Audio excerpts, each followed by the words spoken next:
Welcome to the English Learning Podcast. Hello, everyone, and welcome back. I'm Ethan, and as always, I'm joined by my awesome co-host, Olivia. How's it going today, Olivia? Hey, Ethan. I'm doing fantastic, and I hope everyone out there is ready for another exciting episode. Today, we've got something really special. How to improve your English pronunciation. That's right. Many learners struggle with pronunciation, and it can make speaking English feel like a challenge. If you ever felt self-conscious about how you sound, or worry that people can't understand you, this episode is for you. By the end, we'll share some actionable tips to help you speak more clearly and confidently. Sounds great, Ethan. So let's dive in. First things first.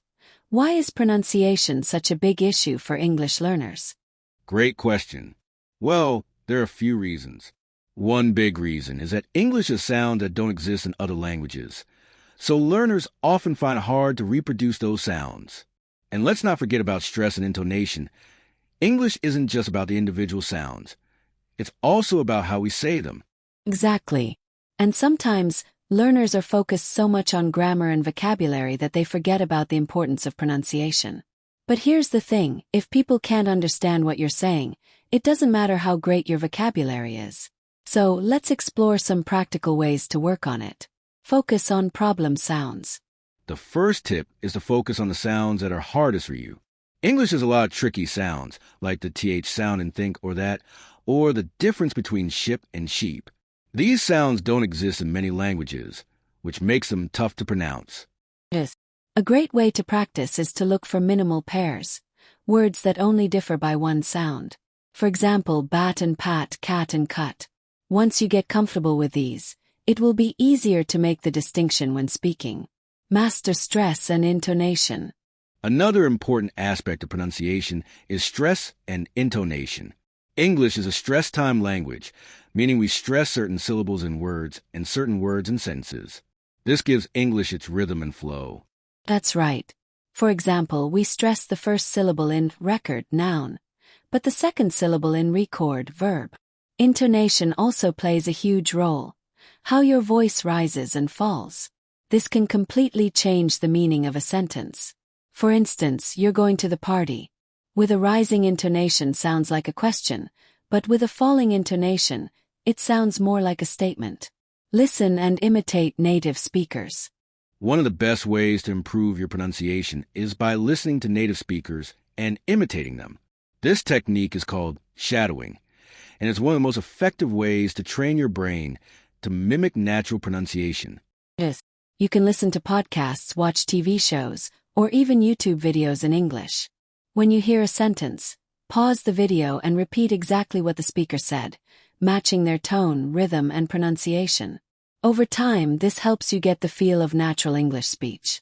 Use phonetic symbols. This one might sound a bit advanced, but trust me, it's super helpful.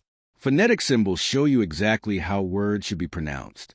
You'll find them in most dictionaries. Exactly.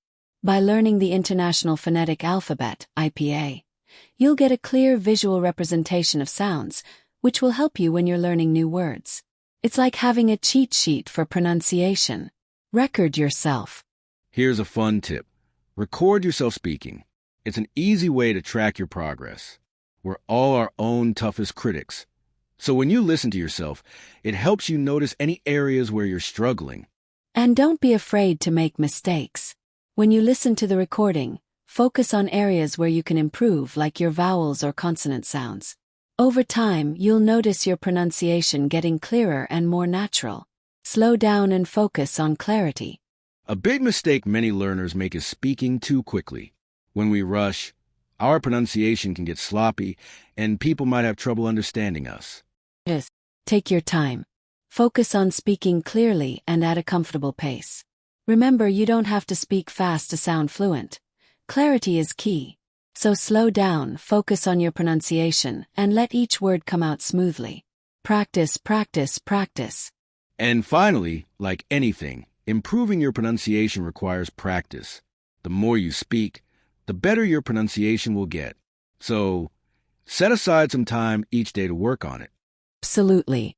You can even use apps or websites that help you practice pronunciation like Forvo, where you can hear native speakers pronounce words, or Speechling, which gives you feedback on your pronunciation. So, to wrap up, here's what we covered today. Focus on problem sounds. Practice tricky sounds like TH in minimal pairs. Master stress and intonation.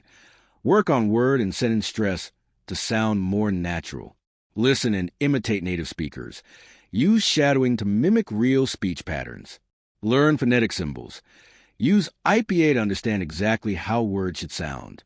Record yourself, track your progress, and make adjustments. Slow down and focus on clarity. Don't rush. Speak clearly and at a comfortable pace. Practice consistently. The more you practice, the better you'll get. And don't forget, it's okay to make mistakes. The more you speak, the more confident you'll become.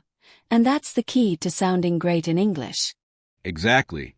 So, your challenge for this week is to pick one of these tips and practice it daily. Whether it's recording yourself, working on minimal pairs, or shadowing a podcast, you've got this.